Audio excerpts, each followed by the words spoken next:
ओम विघ्नेश्वराय वरदाय सुरप्रियाय लंबोदराय सकलाय जगद्दिताय नागायनाय सुतयज्ञ विभूषिताय गौरीसुताय गणनाथ नमो नमस्ते। या श्री स्वयं सुगतिनां भवने स्वलक्ष्मी पापात्मनां कृतिदयां हृदये सुबुद्धि श्रद्धा सदां कुलजन प्रभवस्य लज्जा तां त्वां नतास्म परिपालय देवी विश्वम्। नमस्कार, स्वागत है आपका आचार्य वाणी में। मैं आचार्य विक्रमादित्य आपके साथ हूँ। कर्क राशि वालों के लिए ग्रहों का योग अगस्त के अंतिम में किस प्रकार का बनने वाला है वो आपको अच्छे से समझ लेना चाहिए। कर्क का जो समय चल रहा है वो विशेष तौर पर कर्क राशि वालों के लिए बिल्कुल परिवर्तन का समय है। ये समय एक ऐसा टर्निंग पॉइंट है कि जब शुक्र और बुध एक साथ युति बना रहे हैं, चंद्रमा उनके साथ एक साथ आ गए हैं और साथ साथ महालक्ष्मी के व्रत भी आरंभ होने के योग बनने वाले हैं। ये जो अगस्त का महीना है कई उत्सवों को लेकर आया है। ये उत्सव केवल उत्सव नहीं है, ये वो दिन हैं, विधान हैं कि जो हमारे जीवन में एक बहुत महत्वपूर्ण टर्निंग पॉइंट होते हैं। उसमें यदि गलत रास्ता पकड़ लिया तो फिर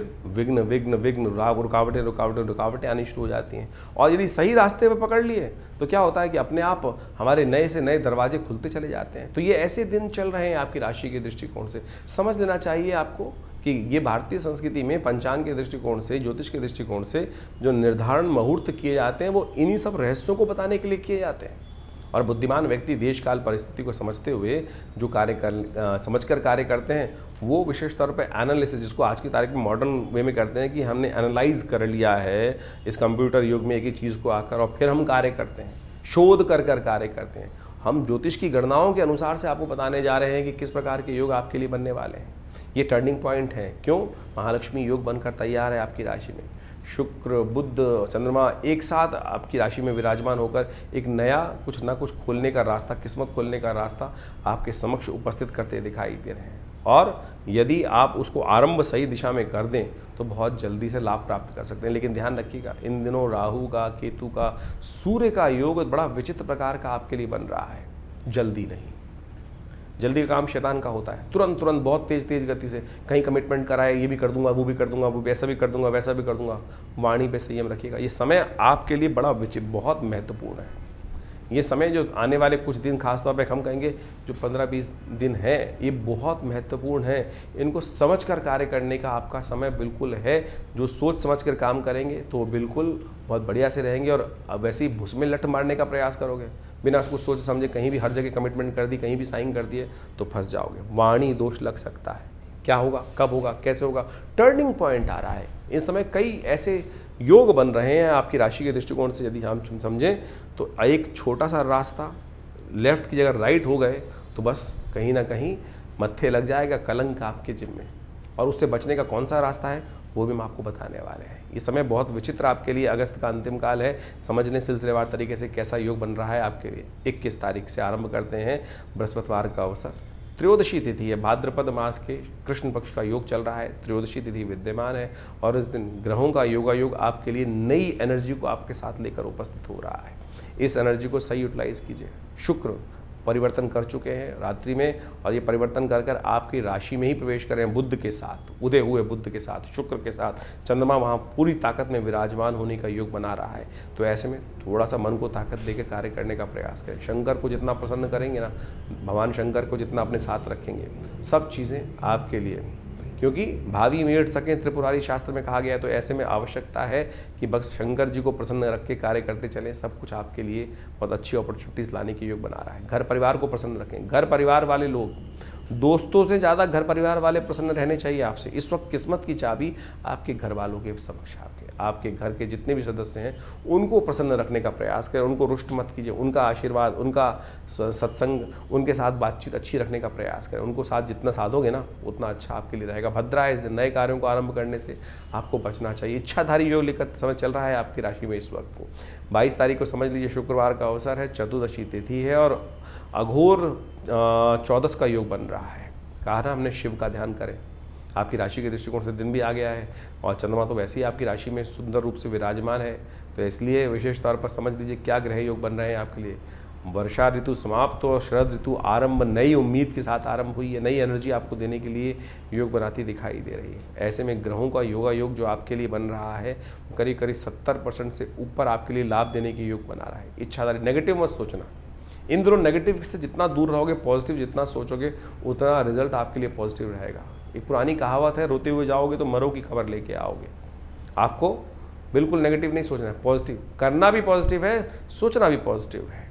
तो इस बात का ध्यान रखते हुए कार्य करेंगे तो बहुत अच्छा रहेगा आपकी राशि के दृष्टिकोण से। गौ पूजन करें, माता जी का आशीर्वाद लेके काम करने का प्रयास करें, वो आपके लिए बहुत अच्छा रहेगा। 23 तारीख शनिवार का अवसर, अमावस्या तिथि विद्यमान है और इस दिन ग्रह नक्षत्रों के दृष्टिकोण से देखें आपके ग्रह क्या खेल करने जा रहे हैं आपके लिए। चंद्रमा भी परिवर्तन की तरफ चला गया है और चंद्रमा सूर्य के साथ स्थित होकर आगे आने वाले समय में इसी योग में ग्रहण भी लगने वाले हैं। इसी ग्रहण के साथ सूर्य यहीं पे केतु के साथ स्थित होकर ग्रहण का योग भी बनाने के योग बनाएगा। तो ऐसे में ध्यान रखिएगा, 2-2 ग्रहण आने वाले कुछ दिन में पड़ते दिखाई देंगे और उन समस्त ग्रहों का योग, ग्रहण का योग क्या होगा बहुत जल्दी हम आपके समक्ष वो भी उपस्थित करने वाले हैं। लेकिन इससे पहले अपने आप को तैयार कर लीजिए। ये क्यों? क्योंकि अपॉर्चुनिटीज़ का समय है, शनिचरी अमावस्या है। ये एक ऐसी वेला है, इस समय में जो भी कार्य करोगे उसका कई गुना अधिक फल प्राप्त होगा। तो ऐसे में कोशिश ये करें, इस ग्रह योग में आप अवश्य कुछ पुण्य करने का प्रयास करें, गरीबों की सेवा करने का प्रयास करें। जितनी गरीबों की सेवा करोगे उतना जल्दी मेवा आपको प्राप्त होने का योग बनेगा। किसी को रुष्ट मत कीजिएगा। ऐसे में किसी को रुष्ट होना, किसी की बद्दुआ, किसी को परेशान करना, वो आपकी किस्मत को सुला सकता है। ये बात का विशेष तौर पर ध्यान रखते हुए कार्य करना है। माता पिता का आशीर्वाद, गुरुजन का आशीर्वाद विनम्र होकर लेने का प्रयास करें। किस्मत में 4 चांद लगने के योग आपकी राशि। पितरों के निमित्त भी, अगर पितरों के निमित्त एक थाली निकाल दीजिए, किसी ब्राह्मण को भोजन करा दीजिए। ब्राह्मण नहीं है तो गऊ को भोजन करा दीजिए, गाय के लिए कुछ घास निकाल दीजिए। वहाँ वो भी व्यवस्था नहीं है तो कौवे के निमित्त, चींटी के निमित्त, श्वान के निमित्त यानी कुत्ते के निमित्त, किसी भिक्षुक के निमित्त, जहाँ भी जहाँ चाहा वहाँ रास्ता बनता दिखाई देगा। अवश्य ग्रहों को ठीक करने का योग बहुत अच्छे से बन रहा है। भाग्य में चल रहे हैं शनि महाराज और ये सारे उपाय जो बताए हैं ना, भाग्य को दुर्भाग्य से बचाने के लिए बता रहे हैं, इसको कर लीजिएगा, अच्छा रहेगा। 24 तारीख रविवार का अवसर है, प्रतिपदा तिथि है, अमावस्या के बाद शुक्ल पक्ष आरंभ हो गया है। इस दिन ग्रहों का, नक्षत्रों का योग जो आपकी राशि के दृष्टिकोण से हम देखें तो इच्छाधारी योग बनकर तैयार है। चंद्रमा एक ऐसी व्यवस्था बना रहा है कि यदि आप श्वेत वस्त्र यानी इस वक्त आपको विशेष तौर पर सूती वस्त्रों का उपयोग, सूती वस्त्रों का दान अवश्य करने का प्रयास करना चाहिए। रविवार का दिवस है, ऐसे में भगवान सूर्य की आराधना भी करें।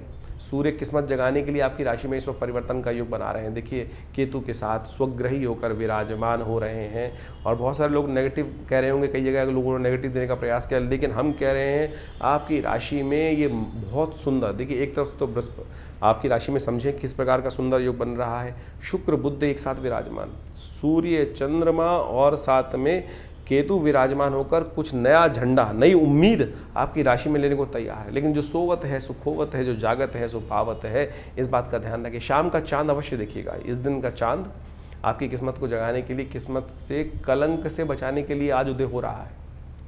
तो आज का शाम का चांद दर्शन शास्त्र में समझाया गया है, कर लेना चाहिए। उससे जो किस्मत में नेगेटिव भाव आने वाला है, आने वाले समय में टर्निंग पॉइंट आने वाला है, उससे बच पाओगे। तो आज का चांद देखकर माता पिता का आशीर्वाद अवश्य लेना, गुरुजन का आशीर्वाद देना, कृपा के योग बनेंगे। आगे बताएंगे क्यों, उसका भी रास्ता, क्योंकि हर चीज़ में हमको लगता है क्यों करें हम, तो क्यों करेंगे तो उसका रास्ता भी हम आपको बताने वाले हैं। चिंता मत करें, उसके थोड़ा इंतजार कीजिए, थोड़ा वीडियो में बने रहिए हमारे साथ। 25 तारीख सोमवार का दिन, द्वितीया तिथि विद्यमान है। कन्या राशि में चंद्रमा का पदार्पण होने जा रहा है। कर्क राशि वालों समझ लो चंद्रमा से आगे निकलने का योग बन रहा है। चंद्रमा पराक्रम भाव में जाकर परिवर्तन का महत्वपूर्ण योग बना रहे हैं। नया विचार, नई हिम्मत आपके अंदर जगाने के योग बनाते दिखाई दे रहे हैं। और हिम्मत मर्दा मदद कहा गया है ना ऊपर वाला, तो वो बिल्कुल बहुत बढ़िया योग है आपके लिए। हिम्मत को तोड़िएगा मत, बहुत सुंदर तरीके से आगे बढ़ने का प्रयास करें। एक नया पुरुषार्थ करने का रास्ता, नया चीज़ का रास्ता, लेकिन ध्यान रखना पड़ेगा थोड़ा स्वार्थ सिद्ध करेगा काम। परमार्थ जो है वो बाद में करने का प्रयास कीजिएगा। कई बार हम लोग कहते हैं ना परमार्थ कर लो पूरा जन्म, लेकिन आज हम करें थोड़ा स्वार्थी हो जाओ, स्वार्थ से सिद्ध करने का अपने कामों को प्रयास करें। बहुत सारे लोग आएंगे, तू मेरे साथ यहाँ चल ले, तू मेरे साथ यहाँ चल ले, हो सकता है ऐसे लोग आपको बरगलाने का प्रयास करें। स्वार्थ थोड़ा पहले रखिएगा, इस बात का ध्यान रख के कार्य करोगे तो अच्छा रहेगा। 26 तारीख मंगलवार का अवसर, तृतीया तिथि विद्यमान है और इस दिन वराह जयंती भी है। इस दिन अंगारक चौथ भी पड़ रही है और कई क्षेत्रों में विश्व में इस दिन ही गणेश चतुर्थी का योग भी बनेगा। क्यों? क्योंकि मध्याह्न व्यापिनी जिस दिन चतुर्थी होती है उसी दिन गणेश चतुर्थी मनानी चाहिए। और भारत में तो अगले दिन, क्योंकि 2 दिन चतुर्थी पड़ रही है, दोनों दिन मध्याह्न व्यापिनी है, तो मध्याह्न व्यापिनी जो पहले दिन है वो थोड़ी 3 बजे के बाद आ रही है, लेकिन अगले दिन जो है वो विशेष तौर पर 3 बजे तक विद्यमान रहेगी। तो ऐसे में ध्यान रखें तो उसको अच्छा रहेगा। लेकिन विदेश में, भारत के बाहर के बहुत सारे क्षेत्रों में इसी दिन गणेश चतुर्थी बनाने का योग है, तो इसी दिन चांद का दर्शन का दोष भी लगेगा। इस दिन मंगलवार भी है, अंगारक चौथ भी है, बहुत सुंदर योग बन रहा है इस दिन। वराह जयंती, भगवान वराह का अवतरण इस दिन हुआ, पृथ्वी का कष्टों को संहार करने के लिए। ग्रह नक्षत्रों का योगायोग आपकी राशि के दृष्टिकोण से देखें तो बहुत अच्छा है। समय का सदुपयोग यदि कर लें, तब समय बर्बाद कर लिया तो समय का ही तो खेल है। जो समय आता है वो अच्छा है तो ये हमने बता दिया, और समय का सदुपयोग नहीं किया, सोते रहे, तो फिर क्या कुछ प्राप्ति करने के योग बनेंगे। तो इस दिन विशेष तौर पर आराधना भी करें, मंगल के मंत्र का भी जप करें, क्योंकि मंगल शनि का टकराव भी चल रहा है इन दिनों, और महालक्ष्मी का योग भी बना हुआ है। सूर्य केतु एक साथ विराजमान होकर किस्मत को 4 चांद लगाने के लिए भी तैयार बैठे हैं। लेकिन 4 चांद तब लगते हैं जब भगवान ने आपके लिए कुछ अच्छा, भगवान से आशीर्वाद लेकर बने हुए हैं, भगवान की कृपा से ईश्वर ने हमारे लिए कुछ अच्छा रखा। ये विश्वास तो जगाओ मन में। हम तो ईश्वर को मान के भी, आप कई बार हो जाता है कि हम तो भगवान को धन्यवाद भी नहीं देने को तैयार। तो आज तो भगवान को धन्यवाद देने का दिन है, उनकी आराधना करने का दिवस है, अपने ग्रहों को ठीक करने का दिवस है। तो हमने विवेकानंद योगाश्रम में इस दिन सुंदरकांड का पाठ, मंगल ग्रह शांति महायज्ञ, वराह जी की पूजन का प्रयोग बहुत अच्छे से इस मुहूर्त को सेट कर कार्य करने का प्रयास किया। तो अवश्य इस दिन का उपयोग आपको यथाउचित भाव से करने का प्रयास करना चाहिए। बड़ी मुश्किल से ऐसे योग बनकर आते हैं। वराह जयंती, गणेश चतुर्थी और पत्थर चौथ भी इस दिन है। चंद्र दर्शन मत कीजिएगा इस दिन। बहुत सारे लोग इस दिन चंद्र दर्शन करने से कलंक लग सकता है, इस बात का हमें ध्यान रखना चाहिए। कृष्ण को भी लग गया था, वो भी कथा भी आपके समक्ष उपस्थित करेंगे। और जैसा हमने कहा, विवेकानंद योगाश्रम में इस दिन सुंदरकांड का पाठ रहेगा, यज्ञ रहेगा, तो आप भी उसमें अपने नाम से कराने के लिए संकल्प कर सकते हैं। 27 तारीख बुधवार का अवसर, चतुर्थी तिथि विद्यमान है, और इस दिन तुला राशि में परिवर्तन का योग बनता दिखाई दे रहा है। यानी कर्क राशि वालों के लिए जो ग्रह योग बन रहे हैं, वो चंद्रमा बहुत सुंदर योग बना रहे हैं। आपकी राशि के दृष्टिकोण से कुछ ना कुछ आगे बढ़ने का रास्ता आपको बढ़ता प्राप्त करेगा। बृहस्पति से दृष्ट होकर ग्रह योग आपके लिए योग ऐसा बना रहे हैं कि कहीं ना कहीं से वारे न्यारे होने के योग बन सकते हैं। उसके लिए आशीर्वाद की आवश्यकता रहेगी।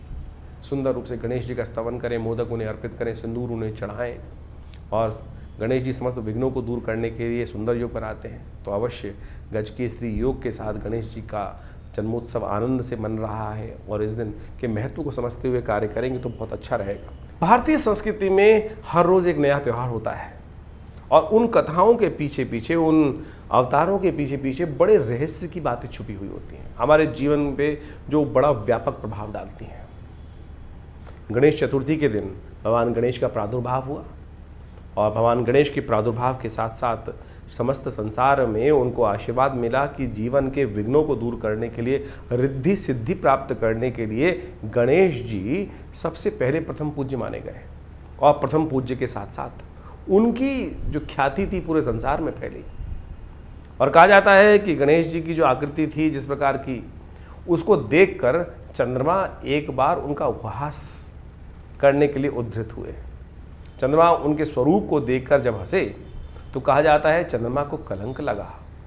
श्री गणेश के श्राप का उनको भागी बनना पड़ा, और गणेश जी के श्राप से कहा गया कि चंद्रमा अपने सौंदर्य पर जो लेकर जो इतराते हैं, उनका जो भी दर्शन करेगा उन पर कलंक लगना भी आवश्यक हो गया। उस दिन से कहा जाता है कि चंद्रमा को ऐसा श्राप लगा कि बिल्कुल आज के बाद जो तुम्हारा दर्शन करेगा, तुमको अपने स्वरूप के ऊपर इतना अभिमान है कि जिसके कारण से तुम बड़े सुंदर लगते हो कि तुम्हारे में कलंक रहेगा, जो भी तुम्हारा दर्शन करेगा उस पर भी कलंक लगने के योग बनेंगे। तब कहा जाता है चंद्रमा बड़े शोक भाव से भगवान के समक्ष उपस्थित हुए, बड़ी क्षमा मांगी। तब जाकर श्री गणेश ने उस पूरे जीवन पर्यंत के कलंक को, श्राप को केवल एक दिन पर बांध दिया। तो भाद्रपद मास की शुक्ल पक्ष की गणेश चतुर्थी जिस दिन होती है, गणेश जी का जन्मोत्सव जिस दिन होता है, जिस दिन ये घटना घटी थी, उसी दिन तक के लिए कुछ देर के लिए चंद्रमा बाहर निकलते हैं शाम के समय पर, थोड़ी देर के लिए, और वो बड़े सुंदर चंद्रमा होते हैं उस दिन जब निकलते हैं। उनकी आभा बड़ी दिव्य होती है, लेकिन वो आभा ऐसी होती है कि उस दिन जिसकी नज़र चंद्रमा पर पड़ गई, उनके जीवन में वो कलंक लगना निश्चय हो जाता है कि वो कलंक लगेगा ही लगेगा। और जो उनका दर्शन कर लेता है तो उस दिन भगवान कृष्ण तक ने एक बार उस चंद्र के दर्शन कर लिए थे। चौथ के चांद का दर्शन कहा जाता है कि बिल्कुल नहीं करना चाहिए। रामायण के अंदर भी इस भाव को रखा गया है कि बुद्धिमान व्यक्ति जो होते हैं इस बात को मानते हैं कि चौथ के चांद को नहीं दर्शन करते हैं, चौथ के चांद को दर्शन कर लेने से कलंक लग जाता है। तो इसलिए बुद्धिमान व्यक्तियों को इस बात का ध्यान रखना चाहिए। लेकिन गलती से मत्थे लग गया चंद्रमा। हम घर से बाहर निकलते हैं, कई बार सामने देखते हैं चंद्रमा निकले हुए हैं, बड़े सुंदर लग रहे हैं, और ध्यान रहा नहीं, चतुर्थी है तो जिस दिन, और निश्चित मान लीजिए कलंक लगना निश्चित हो गया। भगवान कृष्ण ने भी गलती से चंद्रमा के उस दिन दर्शन एक बार कर लिए। कहा जाता है कि उनके ऊपर भी कलंक लगा सम्यंतक मणि चुराने का। कहा जाता है कथा के दृष्टिकोण से द्वारकापुरी में सत्राजीत नाम का एक उनका भाई था, और वो साधना करता था, नित्यपति भगवान सूर्य की उपासना करता था। भगवान सूर्य की उपासना कर कर भगवान सूर्य को प्रसन्न किया और वो सम्यंतक मणि भगवान से प्राप्त करी। और कहा जाता है उस मणि का इतना प्रादुर्भाव था, इतना चमत्कार था कि वो नित्यपति स्वर्ण को देती थी, और उस स्वर्ण को जिस प्रकार से प्राप्त होता था, जिसके पास भी वो मणि रहेगी वो स्वर्ण ही स्वर्ण में खेलता था। तो वो नित्यपति इस भाव को रखता था। लोगों ने कहा सत्राजीत को कि ये मणि तेरे लायक नहीं है, तुमको भगवान कृष्ण को दे देनी चाहिए, जिससे समाज के सुंदर कार्य हो सके, समाज में सुंदर लोगों की सहायता हो सके। लेकिन सत्राजीत अभिमान ग्रसित था। तो सत्राजीत ने उस जब सम्यंतक मणि को भगवान सूर्य से प्राप्त कर लिया तो कहा जाता है कि वो 8 पैर सोने को का निर्माण करती थी। लोगों ने कहा भगवान कृष्ण को ये मणि दे देनी चाहिए, तेरे लायक नहीं है। लेकिन वो अभिमान ग्रसित था, साधना से प्राप्त करी हुई उस निधि को कैसे किसी और को दे दे। उसने वो मणि जो थी अपने भाई प्रसेन एक दिन वो मणि पहनकर जंगल में चला गया। और जब वो प्रसेन जंगल में चला गया तो कहा जाता है कि वहाँ उसका युद्ध जामवंत से हुआ। जामवंत से युद्ध होने के बाद प्रसेन को जामवंत ने मार दिया, और जामवंत ने जब प्रसेन को मार दिया तो सत्राजीत वहाँ पहले से ही इस बात से भाव था उसको कि भगवान कृष्ण इस मणि को प्राप्त करना चाहते हैं, जबकि भगवान की कोई इच्छा नहीं थी। वो समाज की बात कर रहे थे। समाज में बहुत सारे लोगों ने इस बात को रखा था कि सत्राजीत ये मणि तेरे स्वरूप के अनुसार से नहीं है, इसको भगवान कृष्ण के पास ही होनी चाहिए। इस भाव को मन में रखकर, क्योंकि वो देव योग से घटना घट चुकी थी कि भगवान ने चंद्र का दर्शन कर लिया था, कलंक उन पर लगना था, और वो कलंक लग गया। सब पूरे राज्य के अंदर इस बात को सत्राजीत ने आक्षेप किया भगवान, क्योंकि भगवान ने चुरा ली मेरी मणि। तो कहा जाता है कि भगवान इस आरोप से मुक्त होने के लिए जिस प्रकार से उनके चरणों को देखते हुए, प्रसेन के चरणों को देखते हुए जंगल में गए। जंगल में जाके देखा कि वो चरण जो है एक गुफा की तरफ जा रहे हैं, और उस गुफा से एक प्रकाश सा बाहर निकल रहा है। भगवान ने जाके देखा कि उस प्रकाश के मणि से भालू के रीछ के कुछ बच्चे खेल रहे हैं, और जब रीछ के बच्चे खेल रहे हैं तो भगवान ने उसको प्राप्त की। तो वहाँ जामवंत पीछे आए, और जामवंत जब आए तो भगवान के साथ उनका युद्ध हुआ। इससे पहले पूर्व में कथा आती है शास्त्र के दृष्टिकोण से। जामवंत कौन है? जो भगवान राम के समय थे। भगवान राम जब इस धरा से गए तो अपने साथ जितने भी अनुयायी थे, जितने भी उनके भक्त थे, सबको ले गए। जामवंत भी उनके एक भक्त थे, लेकिन वो भगवान के साथ नहीं गए। कहा जाता है इस संसार में कोई भी एक मनुष्य जब तक मन में रहे तब तक इसे निवृत्ति मोक्ष नहीं हो सकता। भगवान के साथ जाने का मतलब मोक्ष को प्राप्त करना था। जामवंत के मन में इच्छा थी कि कहीं ना कहीं भगवान के समक्ष रखी थी कि भगवान के साथ वो अपने शौर्य को प्रदर्शन करने के लिए युद्ध करना चाहते थे। तो भगवान ने कहा एक तो जामवंत जी आप बहुत बूढ़े हैं, फिर आपने हमारी सहायता करी है, तो हम आपके साथ तो इस जन्म में तो युद्ध कर नहीं सकते। तो इसी कारण से कहा जाता है कि वो इतने लाख वर्ष इसी धरा पे रहे। और जब फिर भगवान कृष्ण का अवतरण हुआ तब भगवान कृष्ण के साथ उनका युद्ध हुआ, और युद्ध में 21 दिन तक लगातार युद्ध होने के बाद वो युद्ध में कहा जाता है कि जामवंत हारे, और वहाँ से भगवान ने मणि भी प्राप्त करी और जामवती को भी प्राप्त किया, और उन दोनों को लेकर पुनः द्वारका पधारे और वो सत्राजीत को वापस करी और पूरी कथा सुनाई। कहा जाता है इस कथा को सुन लेने से वो जो कलंक होता है वो नहीं लगता है। तो इस बात को मैं ध्यान रखें। इसके साथ एक और बात बता देते हैं हम आपको, इस कथा के साथ साथ समझ लेनी चाहिए कि इससे पहले जो दूज का चांद निकलता है, जो इसी मास में शुक्ल पक्ष का आरंभ जब होता है उस दिन दूज के दिन भी चांद निकलता है। कहा जाता है इसीलिए भारतीय संस्कृति में परंपरा बनी कि दूज का चांद अवश्य देखना चाहिए। जो दूज का चांद को देखकर माता पिता गुरुजन का आशीर्वाद लेता है, गौ पूजन करता है, उसके जीवन में कभी कोई कलंक नहीं लगता। तो इससे पहले भाद्रपद मास में जो चांद दूज को दिखाई देगा, यदि उसका भी दर्शन शाम के समय कर लेंगे तो फिर गलती से यदि चंद्रमा चौथ का चांद आपके माथे लग भी गया तब भी उसका कलंक आपके मनोमस्तिष्क को परेशान नहीं करेगा। आपकी कीर्ति पर कलंकित नहीं करने का आरोप, जो कलंक करने का आरोप लगता है वो नहीं लगेगा। ये शास्त्र में अद्भुत चीज़ है। ये नहीं कि एक चीज़ का रास्ता नहीं है। तो आप समझे, इन वर्ण कथाओं के माध्यम से हमारे जीवन में जो घटनाएं घटती हैं उनको भी। अब इस बात को एक और समझें, ज्योतिष के दृष्टिकोण से कहाँ महत्वपूर्ण बात आती है कि ज्योतिष के दृष्टिकोण से अब ये तो कर्म के अनुसार से भाग्य बन गया ना। आपकी जन्मपत्री में तो कहीं नहीं लिखा था कि आप इस प्रकार का दर्शन कर लोगे फिर आपका कलंक लग जाएगा जीवन में। ये तो आपके जीवन में कर्म के द्वारा किया गया प्रभाव आपके जीवन में उपस्थित होता है। यानी आपकी जन्मपत्री के अलावा जन्मपत्री जो बनी वो तो आपके पूर्व अर्जित कर्मा के अनुसार से आपके जन्म के समय का एक चार्ट बनकर आया, लेकिन उसके बाद जितना आप आगे चलते जाएंगे तो आपके जीवन के घटनाक्रम जिस प्रकार से चल रहे हैं, जैसा आप कर्म कर रहे हैं उसके अनुसार से आपके भाग्य बन रहे हैं। बहुत सारे लोग इस बारे में एक प्रश्न भी कर लेते हैं कई बार।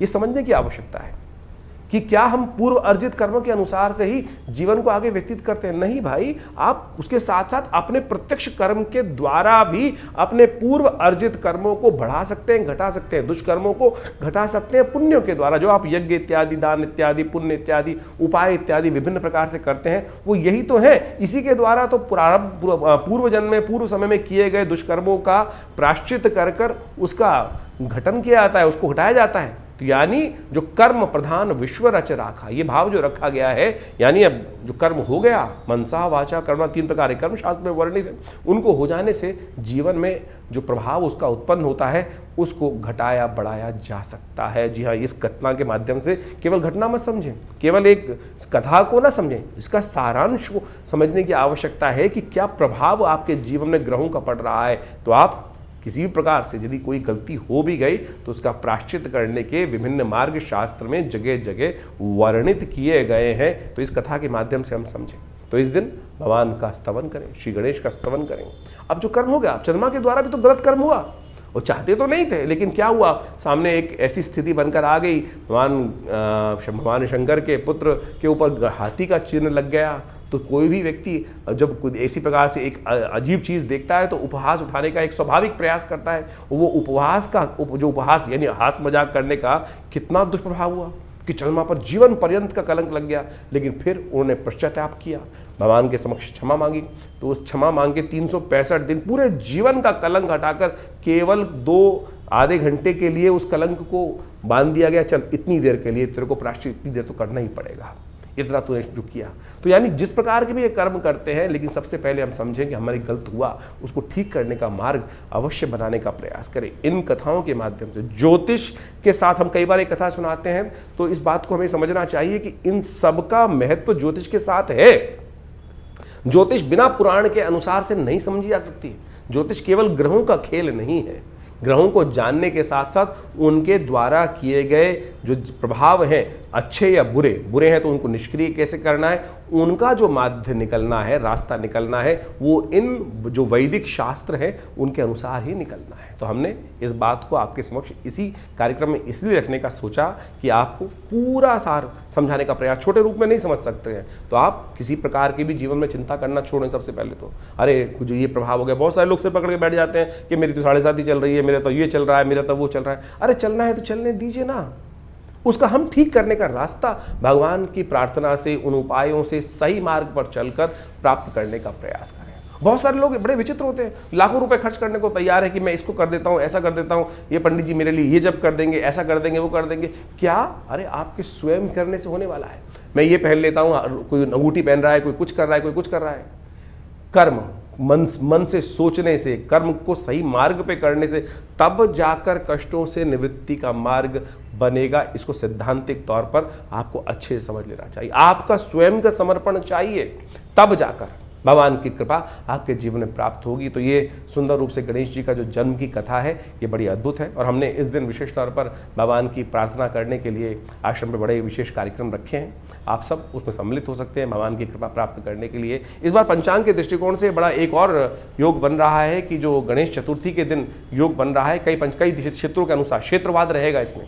जिन जिन क्षेत्रों में जैसे चतुर्थी 2 दिन की पड़ रही है इस बार, पूरे विश्व के दृष्टिकोण से देखा जाए तो जहां मध्यकालीन चतुर्थी जिस समय पर आ रही है, जैसे यदि हम बहुत सारे विदेश में देखें, भारत से आगे जाके देखेंगे तो वो मंगलवार के दिन ही चतुर्थी का योग पड़ रहा है जो वहाँ रहेगा, तो वहाँ महाचतुर्थी का योग बन गया, यानी गणेश चतुर्थी के दिन मंगलवार के दिन रहेगी तो महाचतुर्थी का योग बन जाएगा। तो ऐसे में मध्याह्न व्यापनी दोपहर के समय जहाँ चतुर्थी जिस समय पड़ रही है वहाँ गणेश चतुर्थी मानी जाएगी, और कलंक 14 जो चौथ है वो भी पत्थर चौथ जो है वो उसी दिन बनेगी। इसका एक नाम पत्थर चौथ भी है। पत्थर चौथ का मतलब होता है, पुराने ज़माने की व्यवस्था बना दी गई थी कि भाई चांद को नहीं देखना है तो पत्थर बाजार में लोग घर से रखते बाहर मार देते थे कि भाई कोई निकलेगा ही नहीं बाहर किसी कारण से। वो कल्याण के लिए था, पत्थर मारने की परंपरा ये नहीं थी। वो पत्थर इसलिए चढ़ा दिए जाते थे कि भाई कोई निकले, गलती से किसी का जो डायरेक्ट कनेक्ट जो है वो चंद्रमा के साथ हो जाए तो फिर वो कलंक ना लगे उसको। तो उससे बचने के लिए एक परंपरा इस प्रकार से कुछ देसी जगहों में चल गई, लेकिन शास्त्र में इसको इस प्रकार से प्रमाणित नहीं किया गया है। वो पत्थर चौथ के नाम से भी प्रचलित हो गया है वो चौथ जो है। तो वो मंगलवार को, जिन क्षेत्रों में मध्याह्न वापनी चतुर्थी रहेगी मंगलवार के दिन, तो उस दिन वहाँ पर वो चतुर्थी मंगलवार के दिन मनाई जाएगी। और जिन जिन क्षेत्रों में रहेगी तो मंगलवार के साथ साथ बुधवार के दिन है तो वो बुधवार के दिन चतुर्थी मना रहे हैं। और इस प्रकार से आप इस कथा का श्रेय महत्व समझते हुए अपने जीवन में शुभ लेने का प्रयास करें। तो कर्क राशि वालों, आपने समझा कि गणेश चतुर्थी का कैसा महत्व है और उसका पूरा वैज्ञानिक विश्लेषण हमने आपके समक्ष उपस्थित किया। सार गर्भित कथा के साथ हमने उस भाव को उपस्थित किया है। तो ये कथाएं वास्तविक तौर पर आपके जीवन में कल्याण का मार्ग प्रशस्त करती हैं, तो इनको हमें अच्छे से समझना चाहिए। हम बात कर लेते हैं 28 तारीख की। और कर्क राशि वालों के लिए 28 तारीख का दिन जो है वो क्या कुछ नया करने के योग बना रहा है, परिवर्तन का योग लेकर आ रहा है। और जिस प्रकार से हमने कहा ये 2-3 दिन खास तौर पर आपके लिए बहुत सुंदर आगे बढ़ने के योग, हम कहेंगे ओवरऑल 60-70% आपके लिए बहुत अच्छे योग बनते दिखाई दे रहे हैं। नया रवि योग बन रहा है जो आपके लिए बहुत सुंदर रहेगा। इस दिन ऋषि पंचमी बनती है। ऋषि पंचमी जो है वो ऋषियों के आशीर्वाद से, जिनका गोत्र आप उपयोग करते हैं, जिनके वंशावली से हम संबंध रखते हैं, वही हमारा गोत्र होता है। तो सप्तऋषि जो हैं, कश्यप इत्यादि जितने ऋषियों का वर्णन शास्त्र मिलता है, अत्रि इत्यादि, वशिष्ठ इत्यादि समस्त ऋषियों की संतान हम सब लोग हैं। और उनका स्तवन इस दिन करने के लिए, उनको जनेऊ अर्पित, उनका पूजन अवश्य, सप्तऋषियों का पूजन कर कर हमें आगे बढ़ना चाहिए। और सप्तऋषियों का आशीर्वाद जिन जिन को मिला उनके जीवन से, मार्कंडेय ऋषि जब उनके अल्पायु के योग थे तो सप्तऋषियों के सानिध्य में जाकर ही उनके जीवन के समस्त कष्ट दूर हुए। तो इसलिए सप्तऋषियों का जो वर्णन शास्त्र में है, आकाश में तो स्थित है ही है, उनका दर्शन कर कर उनको जल अर्पित करना अवश्य शास्त्र के अनुसार से जो कहा गया है वो अवश्य करना चाहिए। परंपरा है कि उस दिन उनका सप्तऋषियों का, सप्तंतुओं जो ऋषियों का पूजन कर कर उनको जनेऊ इत्यादि, उनका तर्पण इत्यादि अवश्य करना चाहिए। ऋषि परंपरा के अनुसार से वो संपूर्ण रूप से कल्याण के योग बनाता है। बात कर लेते हैं 29 तारीख शुक्रवार की। उस दिन षष्ठी तिथि विद्यमान है और आपकी राशि में राजयोग बनकर बहुत प्रकार से आपको लाभ देने के योग बनाता दिखाई दे रहा है। कई नई रास्ते आपके समक्ष खोलता दिखाई दे रहा है। लेकिन भाग्य में बैठे हुए शनि महाराज कुछ ना कुछ आपको आगे बढ़ने से आपके कदमों को पीछे खींचते दिखाई दे रहे हैं। इसलिए भाग्यम फलति सर्वत्र न च विद्या न च पौरुषं, इस बात का हमें ध्यान रखना चाहिए। शनि का उपाय लगातार करते रहें, शनि के मंत्र का जप लगातार करते रहें, इस बात का ध्यान रखें। क्योंकि शनि महाराज भाग्य में बैठे हुए भाग्य की जो गति है उसको कम करते दिखाई दे रहे हैं। ऐसे में एक उपाय करने का प्रयास करें, शनि स्तोत्र का पाठ करें। हमारे इन वीडियो लिंक्स में जाकर आप देख लीजिएगा, शनि स्तोत्र आपको मिल जाएगा। और हमने उसका 108 बार की संख्या में जप कर कर व्यवस्था बनाई है। और नित्य प्रति उसका कम से कम यदि 2 बार भी श्रवण कर लेंगे ना, 108 बार श्रवण करना थोड़ा टाइम लग जाएगा, लेकिन सत्य माने यदि आप उसको चला देंगे, उसको ऑडियो को चलाकर उसका धीरे धीरे स्तवन यदि चल रहा हो शुद्ध रूप से, तो उसका कहीं ना कहीं वाइब्रेशंस जो हैं, जो वो कहीं ना कहीं आपको संपूर्ण रूप से कष्टों को दूर करने के योग बनाएगी। शनि स्तोत्र एक ऐसी चीज़ है क्योंकि इन दिनों आपकी राशि के दृष्टिकोण से शनि भाग्य में विराजमान है, वक्री होकर विराजमान है, मंगल के साथ कहीं ना कहीं युति बना रहा है। जो सामने युद्ध कर रहा है वो कहीं ना कहीं आपके लिए कष्ट उत्पन्न कर सकता है। लेकिन इस दिन सूर्य षष्ठी है तो सूर्य का थोड़ा अवश्य आपको उनका पूजन करना चाहिए। बलदाऊ छठ है, इस दिन विशेष तौर पर परंपरा रही है भारतीय संस्कृति में दही के साथ हल्दी मिलाकर होली खेली जाती है। छठ का उत्सव बड़े आनंद से मनाया जाता है। ये वृंदावन इत्यादि क्षेत्र में बड़े सुंदर रहता है।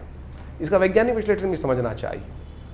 देखिए, इन दिनों बहुत ज़्यादा ह्यूमिडिटी रहती है, घमौरिया इत्यादि की स्किन समस्याएं बहुत ज़्यादा उत्पन्न हो जाती हैं। ऐसे में हल्दी मिले हुए दही से यदि उसका उपयोग किया जाए तो एक तो स्किन की बहुत सारी डिसीज़ को ठीक करने के लिए बहुत सुंदर काम करेगा। और दही का जो कल्प होता है आयुर्वेद के दृष्टिकोण से, बहुत सारी आपदाओं को, बीमारियों को, स्किन डिसीज़ को हरने वाला होता है। आप क्रीम लगाकर तैयार हो जाते हैं। क्या आपको पता है कि क्रीम में पता नहीं किस किस प्रकार की जेल्स का उपयोग किया जाता है, कौन कौन सी हानिकारक चीज़ें उसके अंदर होती हैं। जैसे आपका मुंह है, आप कुछ खाते हैं, उसी प्रकार के स्किन भी एक तरह से आपके लिए जो चीज़ आप खा नहीं सकते हैं उसका स्किन पे भी उपयोग नहीं करना चाहिए। इस बात का हमें ध्यान रखना चाहिए। आज पता नहीं कौन कौन सी क्रीम्स का बाजार में ऐड चलता रहता है और वो आप लगाते रहते हैं। क्या वो खाने योग्य है? नहीं खाने योग्य, तो आप कैसे उसको स्किन पे लगा सकते हैं? तो हमने जो उपाय बताया, बलदाऊ छठ के दिन हल्दी मिले हुए खास तौर पर दही के द्वारा यदि आप पूरा शरीर को मर्दन करें भगवान का नाम लेकर, आशीर्वाद भी मिलेगा और स्किन डिसीज़ को भी, आपकी नेचुरल ग्लोरी को बढ़ाने के लिए, नेचुरल ग्लो को बढ़ाने के लिए, जो आपका ग्लो है, स्किन का नरिशिंग टच जो बताया जाता है ना, उसको देने के लिए, ग्लो को बढ़ाने के लिए और उस सुंदर रूप सुंदर करने के लिए, स्किन को बहुत सुंदर रहेगा आपके लिए ये उपाय। तो आप अवश्य करिए, भगवान की कृपा से कष्ट दूर होने के योग बनेंगे। 30 तारीख शनिवार का अवसर, सप्तमी तिथि विद्यमान है और इस दिन चंद्रमा होने जा रहे हैं कमज़ोर। जी हाँ, चंद्रमा कमज़ोर रहेंगे, लेकिन वो कहा जाता है ना, जो हारा हुआ, जो मरा हुआ हाथी होता है वो भी 1.25 लाख का होता है। ये ऐसे योग बन रहे हैं आपकी राशि के दृष्टिकोण, चिंता ना करें, विजय के योग दे रहे हैं आपके लिए। चंद्रमा कमज़ोर हो गए तो क्या हुआ, लेकिन मरा हुआ हाथी 1.25 लाख का होता है, उसको थोड़ा बल देने का प्रयास कर लीजिए। लेकिन एक समस्या है कि इस दिन बुध जो है वो अस्त होने जा रहे हैं। बुध अपना घर परिवर्तन कर सूर्य के साथ विराजमान हो जाएंगे। सूर्य केतु के साथ विराजमान हुए बुध आपकी राशि में, तो थोड़ा बुध को शक्ति देनी पड़ेगी आपको। आगे निकल गए हैं, कन्या पूजन करें। कन्या पूजन करने से, कन्या के पूजन कर वाणी का बहुत ध्यान रखें। बुध जो है ना, वो वाणी में कहीं ना कहीं केतु के साथ विराजमान होकर, सूर्य के साथ विराजमान होकर, कई बार क्या होता है, हमारे जब अच्छे पासे पड़ रहे होते हैं तो हम पता नहीं कौन कौन से कमिटमेंट करते हैं। अरे हम कर देंगे, चिंता मत करो, बिल्कुल हम ले लेंगे, ये कर लेंगे, वो कर लेंगे। हवा में मत उड़िएगा। इस समय जो हवा में उड़ने की व्यवस्था है, जो यदि आप आएंगे, हवा में आ जाएंगे ना, तो आगे आने समय में भार में कष्ट फंस जाएंगे, क्योंकि षडाष्टक योग शनि बृहस्पति, शनि मंगल का बनने के आगे योग बनेंगे। वो कहीं ना कहीं अगले सितंबर में बाद में आके झटका दे देगा। तो उससे बचने का आपको तैयारी कर लेनी चाहिए। वो उपाय भी हम आपको बताने वाले हैं, उसको अच्छे से समझ लीजिए। 31 तारीख का दिन वो दिव्य उपाय का है। रविवार का दिन है, अष्टमी तिथि है और महालक्ष्मी के व्रत इस दिन से आरंभ हो जाएंगे। इस दिन राधा अष्टमी है, इस दिन दूर्वा अष्टमी है और इस दिन ग्रह नक्षत्रों के दृष्टिकोण से ग्रहों का योग जो आपके लिए बना है, वैसे तो विजय का योग बना हुआ, बिल्कुल आपकी राशि में दृष्टिकोण से जो योग चल रहा है वो कहीं ना कहीं लाख दुश्मन बुरा चाहे आपका, लेकिन किस्मत आपके लिए रास्ता देने को तैयार बैठी है। तो क्या होगा, लेकिन चलना तो पड़ेगा। उठा के जो है वो आगे बढ़ने के रास्ते, कदम उठा के आगे बढ़ाने के रास्ते बनाने पड़ेंगे। महालक्ष्मी को प्रसन्न करने के दिवस आरंभ हो रहे हैं।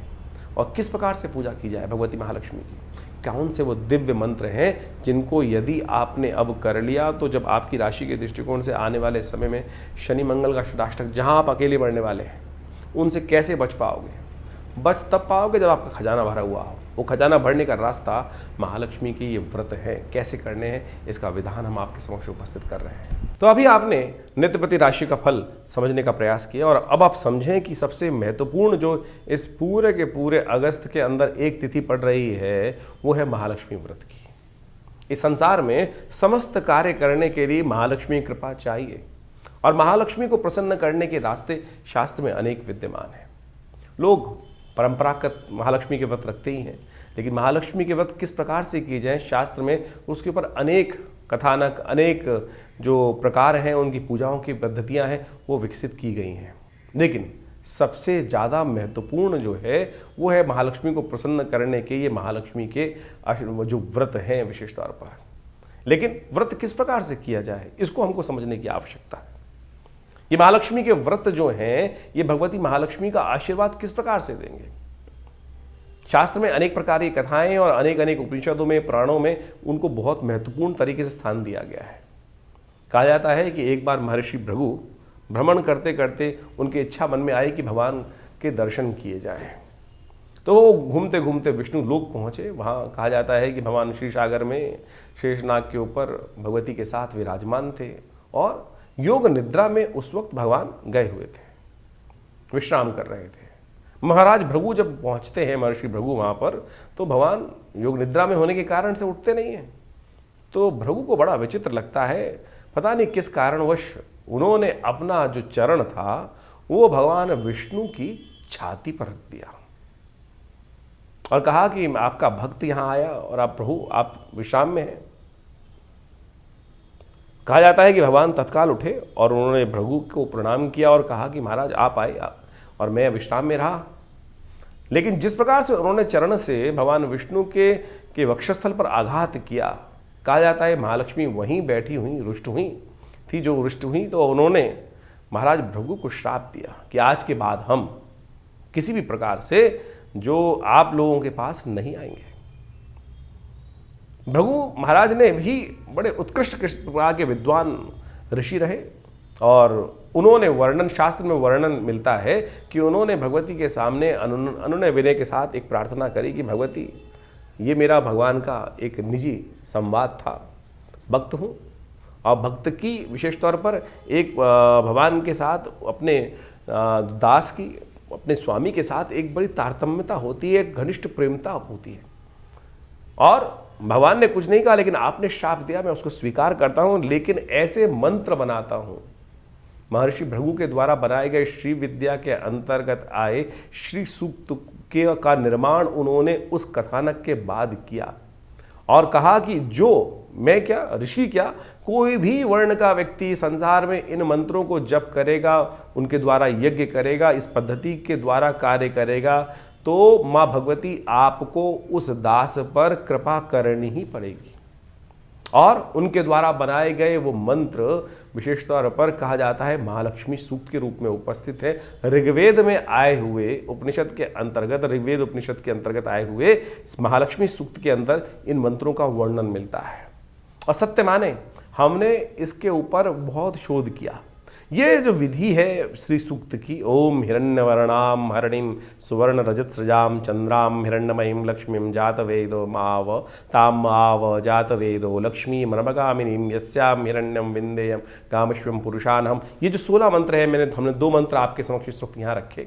इनको जो नित्यपति इनके द्वारा भगवती महालक्ष्मी की आराधना करते हैं, और तो कहा जाता है कि महालक्ष्मी बाध्य हो जाती हैं उस जातक पर अपनी कृपा करने के लिए। तो इन महालक्ष्मी के जो व्रत आरंभ हो रहे हैं 31 तारीख से, भाद्रपद मास की जो अष्टमी जो बन रही है, उस दिन से ये महालक्ष्मी व्रत आरंभ जो हो रहे हैं, इस दिन से नित्यपति भगवती की षोडशोपचार पूजन करने के उपरांत इन मंत्रों का जप और नित्यपति घी के द्वारा, कमल के बीजों के द्वारा और बिल्व की सामग्री का उपयोग करते हुए, समस्त चीज़ों का उपयोग करते हुए श्रद्धा भाव से यदि नित्यपति इन मंत्रों का जप आप इन 16 दिनों में करेंगे तो भगवती महालक्ष्मी की असीम कृपा प्राप्त होने का योग बन जाता है।